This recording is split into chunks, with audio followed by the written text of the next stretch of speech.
Hey guys, so today we're going to answer a very important question.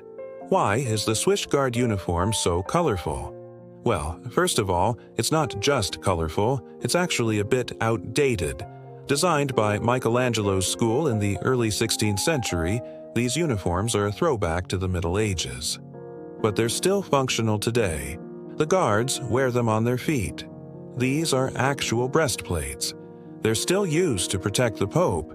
The colorful uniforms have another purpose, though. You see, the Swiss Guard is a part of the Vatican museums, and so they designed their uniforms to match the paintings inside the museum. In other words, they're meant to be a living piece of art. Just look at those big, puffy sleeves. They're meant to make the guards look like they just stepped out of a Renaissance painting. But there's more. The colors also have a special meaning. Red, for example, symbolizes courage and strength. Blue means freedom and the sky or the ocean. Yellow is the color of justice and peace. Green represents nature and Islam. And white, well, white means peace and unity. When you put all the colors together, what do you get? A message of unity and diversity. That's what the Swiss Guard represents. They come from all over the world, but they're united in their duty to protect the Pope. And speaking of protecting the Pope, let's take a look at this guy. He's a Swiss Guard captain. His uniform is a bit different from the others.